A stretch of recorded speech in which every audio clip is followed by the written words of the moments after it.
Hello students, welcome to the सर्जर। आज करने वाले हैं कुछ इंपॉर्टेंट क्वेश्चंस की सीरीज स्टार्ट।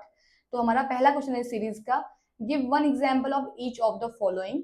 पहला पूछ रहा है आपका chemical reaction showing evolution of gas. ऐसी कोई केमिकल रिएक्शन बताओ कह रहा है जिसमें इवोल्यूशन हो रहा है गैस का।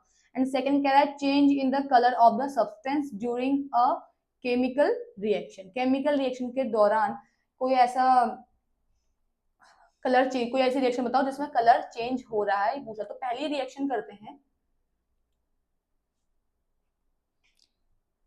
ठीक है। कोई ऐसी रिएक्शन जिसमें गैस इवॉल्व हो रही है, तो मेटल एंड जब हम कराते हैं मेटल की रिएक्शन करते हैं हम एसिड के साथ, तो उसमें भी गैस इवॉल्व होती है। तो वही वही रिएक्शन हम यहाँ भी देख लेते हैं। कोई मेटल ले लेते हैं, हमने ले लिया Zn प्लस S2SO4, एक एसिड ले लिया, तो हमारा बनेगा zinc sulphate SO4 plus H2। Hydrogen gas क्या हो गई, इसमें इवॉल्व हो गई, ठीक है। तो पहली रिएक्शन तो आपकी होगी कि ऐसे केमिकल रिएक्शन है जिसमें इवोल्यूशन हो रहा है गैस का, तो इसमें आपकी हाइड्रोजन गैस इवॉल्व हो रही है, H2 इवॉल्व हो रही है। तो पहले कुछ रिएक्शन तो आपकी बन गई। अगला पूछा है change in the colour of the substance during a chemical reaction. कोई ऐसी रिएक्शन बताओ जिसमें कलर चेंज हो रहा है किसी भी सब्सटेंस का। तो कलर चेंज के लिए एक बहुत इजी रिएक्शन है, उसको लेके चलते हैं। अब कॉपर ले लो। कॉपर का कलर आपको पता होगा रेडिश ब्राउन कलर होता है कॉपर का। तो कॉपर की हम रिएक्शन करवा देते हैं ऑक्सीजन के साथ, ठीक है। तो ये बन जाता है हमारा कॉपर ऑक्साइड, सॉलिड बन गया, ठीक है। कॉपर ऑक्साइड बनने के बाद इसको बैलेंस कर लेते हैं, लीजिए। तो ये जो कॉपर होता है, अब कॉपर का कलर हमें पता है रेडिश ब्राउन होता है, रेडिश ब्राउन इन कलर। और जो CuO, कॉपर सल्फेट का, कॉपर ऑक्साइड का, सॉरी, कॉपर ऑक्साइड का जो कलर होता है वो होता है ब्लैक इन कलर, ठीक है। ये जो ऑक्साइड बनता है ये होता है हमारा ब्लैक इन कलर। तो पहला आपका हो गया हाइड्रोजन गैस इवॉल्व हो रही है, सेकंड में आपका कलर बन गया है ब्लैक कलर हमें मिल रहा है, ठीक है। तो नेक्स्ट क्वेश्चन पे मूव करते हैं।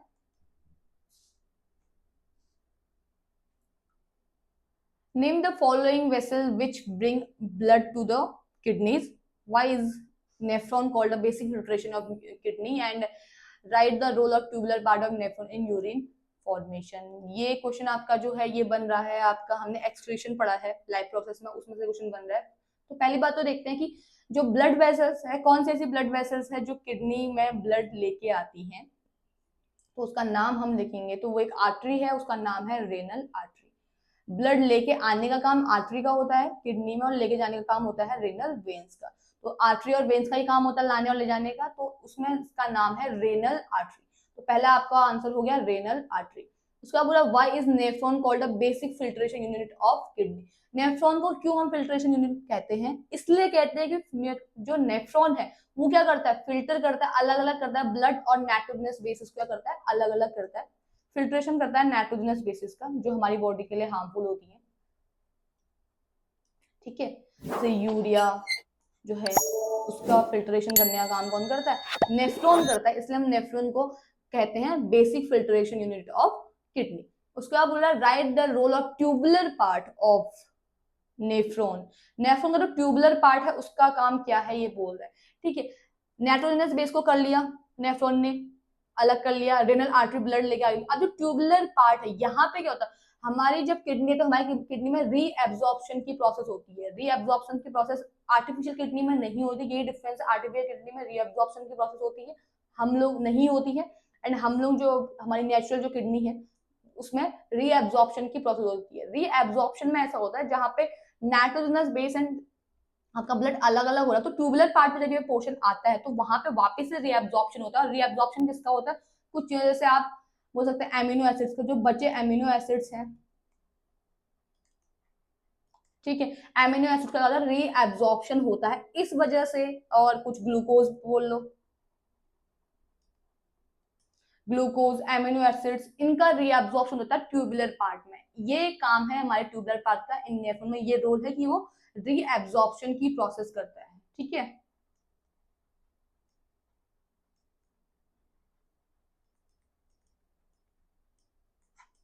ओके, अगले क्वेश्चन में बढ़ते हैं। Mendel crossed a round and yellow seeded pea plant with a wrinkled and green seeded pea plant.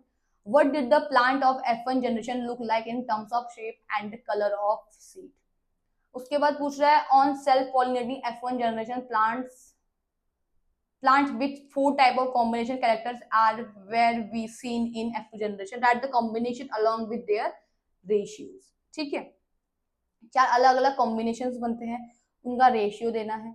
उसके अलावा हमारे पहले F1 जनरेशन ले लेते हैं. तो उसने कहा एक राउंड और एक येलो. ठीक है, एक आपको राउंड पी प्लांट लिया है, एक उसने येलो पी प्लांट लिया है. उसको F1 जनरेशन में हमने क्रॉसिंग ओवर करवाई है. तो F1 जनरेशन में हमें क्या मिल रहा है वो ये पूछ रहा है. ठीक है, तो प्लांट ले लो.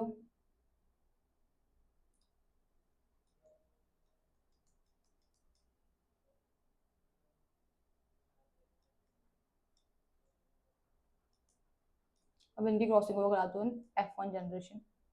तो आपका बन जाएगा, ठीक है, राउंड एंड येलो जो सीड है आपके वो बन गए. फिर ये आपका F1 जनरेशन का हो गया कि आपने क्रॉसिंग ओवर करवा दी. तो क्या बन रहा है उस टाइम पे, उसने कहा है राउंड एंड येलो सीड आपने ले लिए. ये आपके राउंड है आ रहा है, और आपके येलो वाली ये क्या है आपकी येलो सीड. ठीक है, तो ये आपका बन गया F1 जनरेशन में. कि ये कैसा होगा, कलर क्या होगा इसमें, कलर इसमें पहला आपका राउंड दे रहा है, राउंड येलो. ठीक है, और रिंकल्ड भी है. तो ये तो आपका बन गया F1 जनरेशन का. अब कह रहा है सेल्फ पॉलिनेशन जब होगा F1 जनरेशन में, तो F2 जनरेशन में क्या होगा ये पूछ रहा है. तो F2 जनरेशन में वापस इसकी क्रॉसिंग ओवर करवा दो. तो ये तो आपका बन गया. अब F2 जनरेशन में हम क्या करेंगे, F2 जनरेशन में हमारे फोर कॉम्बिनेशन बनते हैं. उन कॉम्बिनेशन का क्या हमने देना है यहाँ पे, नेम देना है. ठीक है, तो पहले वाले में आपका बन रहा है राउंड एंड येलो सीड्स. ये हो गया आपका पहला. F2 जनरेशन की बात करते हैं. F2 जनरेशन आपके कॉम्बिनेशन बनते हैं, वो बनेंगे आपके इनकी क्रॉसिंग ओवर करा के. ठीक है, एक बार इसकी क्रॉसिंग ओवर होगी, एक मिनट.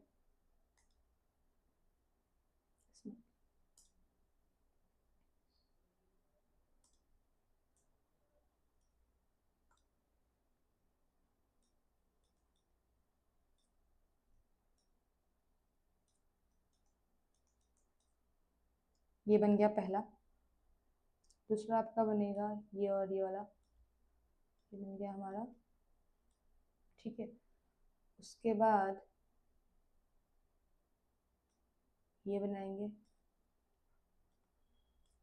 फिर इसका और इसका.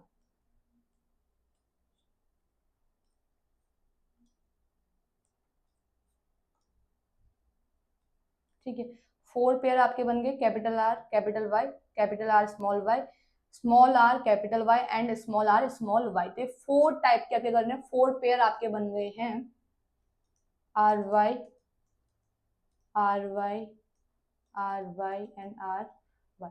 अब पूछा इसको रेशियो क्या होता है. इसका रेशियो होता है इन F2 जनरेशन 9:3:3:1. ठीक है, इस टाइप का रेशियो बनता है. जब पूरा एक्सपेरिमेंट करते हैं तो इस टाइप का आपका रेशियो बनेगा उसमें. इन चारों के साथ जब आप क्रॉसिंग करेंगे, इन चारों की क्रॉसिंग इन चारों के साथ ही जब करवाएंगे तो अलग अलग हमें इस टाइप का रेशियो मिलता है कि 9 प्लांट जो हमारे 9 करेक्टर सेम होते हैं, फिर 3 करेक्टर सेम होते हैं, फिर 3 करेक्टर, और जो एक करेक्टर है वो बिल्कुल ही अलग, बिल्कुल ही डिफरेंट होता है. अगले क्वेश्चन में बढ़ते हैं. Use Ohm's law to determine the potential difference across the 3 ohm resistor in the circuit shown in the following diagram when key is closed. Key क्या है, closed है. उस टाइम पे हमें ये बताना है. तो पहली बात तो जो आपके ये रेसिस्टर्स है 3, इसको देखना पड़ेगा कि ये किस कॉम्बिनेशन में जुड़े हुए हैं. देखिए ये अगर इनके बीच में कोई नया, अगर यहाँ से हम एक नया रेसिस्टर दे देते ऐसे करके, तो फिर तो ये हो जाता है आपका पैरेलल कॉम्बिनेशन में आते हैं. अब यहाँ पे आपका सेम जो चल रहा है, ये बिल्कुल कोई ब्रेकेज नहीं है बीच में, कंटिन्यू साथ में चल रहे हैं, तो हम इनको बोल सकते हैं कि ये सीरीज कॉम्बिनेशन में जुड़े हैं. तो सीरीज कॉम्बिनेशन का फॉर्मूला आपका होता है R1 + R2 + R3. क्योंकि हमें आर इसलिए निकालना है क्योंकि हमें क्या निकालना है, पोटेंशियल डिफरेंस निकालना है। Potential V is equal to I R, potential difference निकालने के लिए तो जब हमारे पास आर होता है तभी तो हम V निकाल पाएंगे। तो पहले हम आर निकालें क्योंकि हमारे पास आर नहीं है, ठीक है, और ना हमें आई दी हुई है, तो पहले तो आर निकाल लेते हैं।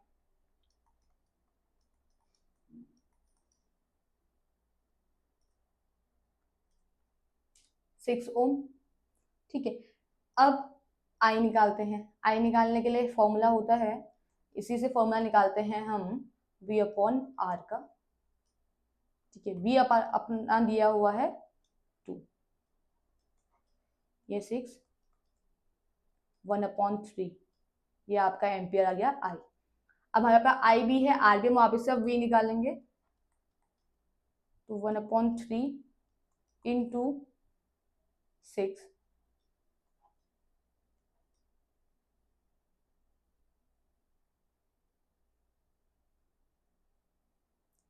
एक मिनट, और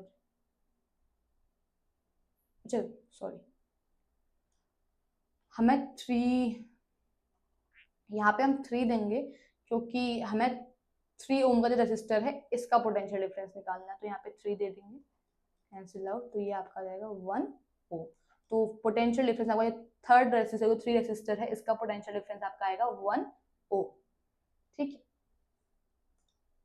आगे बढ़ते हैं। A person suffering from a eye cornea defect uses lens of power -1 diopter. Name the defect of vision and list its 2 causes. State the nature of converging diverging of the corrective lens की converging होगा या diverging होगा ये बताना है। पहली बात तो देखिए, अगर हमें पावर दी है माइनस में हम लेके चल रहे हैं, अगर तो माइनस की हम बात करें तो कौन सा लेंस होता है हमें ये ध्यान देना पड़ेगा, ठीक है, कि माइनस के लिए हम कौन सा लेंस यूज करते हैं, हम प्लस के लिए कौन सा यूज करते हैं। जब हमें कभी भी पावर दी होगी तो माइनस कौन सा आएगा, प्लस कौन सा आएगा, हमें वो ध्यान देना है। तो जब माइनस की बात करते हैं तो हमारे लिए आता है कॉनकेव लेंस, कॉन्वेक्स आता है हमारा प्लस लेके, पॉजिटिव होगा तो कॉन्वेक्स, ठीक है। तो यहाँ पे बात हो रही है माइनस की, तो कॉनकेव लेंस को साथ में लेके चलेंगे। अब कॉनकेव लेंस किस विजन के लिए यूज होता है, हमें बोला कि नेम द डिफेक्ट, तो कॉनकेव लेंस यूज होता है मायोपिया के लिए, मायोपिया के लिए यूज होता है, ठीक है। मायोपिया के लिए होता है, मायोपिया के कॉजेज क्या क्या है। मायोपिया का पहला कॉजेज जो है कि कर्वेचर, एक्सेसिव कर्वेचर को क्या करता है, जो आई लेंस का कर्वेचर उसको बढ़ा देता है, ठीक है,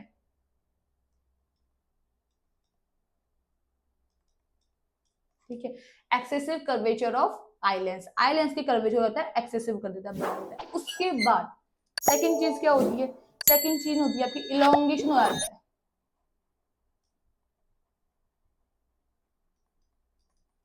इलोंगेशन ऑफ आई बॉल का क्या होता है, इलोंगेशन होता है। ये दोनों कॉजेज हैं मायोपिया के, ठीक है, दोनों कॉजेज हैं आपके मायोपिया के। उसके बाद पूरा study the nature of converging and diverging of the corrective lens, कि इसमें से कन्वर्जिंग होगा या डाइवर्जिंग होगा ये पूछ रहा है। तो जो ये लेंस होता है आपका कनकेव लेंस को हम बोलते हैं डाइवर्जिंग लेंस, ठीक है। ये लेंस जो है आपका उसको हम बोलते हैं डाइवर्जिंग लेंस। तो ये हो गया आपका इसका आंसर। आगे बढ़ते हैं। तो आज की क्वेश्चन सीरीज यहीं पे कंप्लीट होती है। हमारी और भी अगर आपको इंपॉर्टेंट क्वेश्चन सीरीज देखनी है तो हमारे चैनल को फॉलो करें, लाइक करें, सब्सक्राइब करें। Thank you.